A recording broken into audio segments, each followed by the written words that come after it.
നമസ്കാരം. ഫുക്രിയിലേക്ക് സ്വാഗതം. ഗ്രൂപ്പ് എല്ലിലെ മറ്റൊരു മത്സരത്തിൽ ക്രൊയേഷ്യ ഘാനയെ തോൽപ്പിച്ചു. 1-2 ഗോളിനായിരുന്നു. അതിഗംഭീര മത്സരമായിരുന്നു. തീർച്ചയായിട്ടും രണ്ട് ടീമും ക്രൊയേഷ്യയെ അവരുടെ പെരുമയ്ക്കൊത്ത് നേരിട്ട ഘാന അതിഗംഭീരമായിട്ടാണ് ഘാന ക്രൊയേഷ്യയെ നേരിട്ടത്.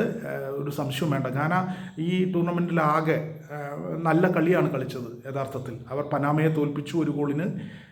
ഇംഗ്ലണ്ടിൻ്റെ അടുത്ത് സമനില പിടിച്ചു, പക്ഷേ ക്രൊയേഷ്യയോട് തോറ്റു. അതുകൊണ്ട് തന്നെ ഘാന പുറത്തായി. ഇംഗ്ലണ്ടും ക്രൊയേഷ്യയുമാണ് ഈ ഗ്രൂപ്പിൽ നിന്ന് മുന്നോട്ട് കയറിയിരിക്കുന്നത്. അടുത്ത നോക്കൗട്ട് സ്റ്റേജിലേക്ക് കയറിയിരിക്കുന്നത്.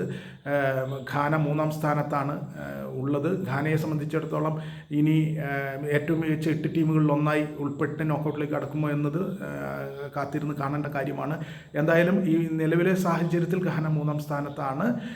കളിയിൽ സുസിച്ച് 31-ാമത്തെ മിനിറ്റിൽ ക്രൊയേഷ്യയെ മുന്നിലെത്തിച്ചു. മത്സരത്തിൻ്റെ 31-ാമത്തെ മിനിറ്റിൽ സുസിച്ച് ക്രൊയേഷ്യയെ മുന്നിലെത്തിച്ചു.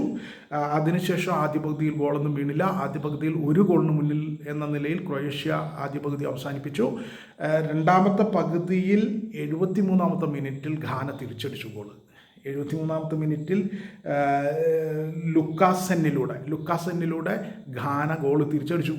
ക്രൊയേഷ്യ ശരിക്കും അന്തപ്പെട്ടു. കാരണം ക്രൊയേഷ്യക്ക് ഈ മത്സരം വിജയിക്കേണ്ടത് അത്യാവശ്യമായിരുന്നു, അനിവാര്യമായിരുന്നു. രണ്ട് ടീമുകൾക്കും, ഘാനയ്ക്കും ജയിക്കാൻ അനിവാര്യമായിരുന്നു. പക്ഷേ ക്രൊയേഷ്യ തിരിച്ചു വന്നു. കൃത്യം 10 മിനിറ്റിനകം അവർ രണ്ടാമത്തെ ഗോൾ അടിച്ചു. 83-ാമത്തെ മിനിറ്റിൽ വ്ളാസിച്ചിലൂടെ ക്രൊയേഷ്യ രണ്ടാമത്തെ ഗോൾ അടിച്ചു. പിന്നെയും സമയമുണ്ടായിരുന്നു ഘാനയ്ക്ക്, 10-15 മിനിറ്റ് ഉണ്ടായിരുന്നു. പക്ഷേ ഘാനയ്ക്ക് പിന്നീട് ഗോൾ അടിക്കാനായില്ല.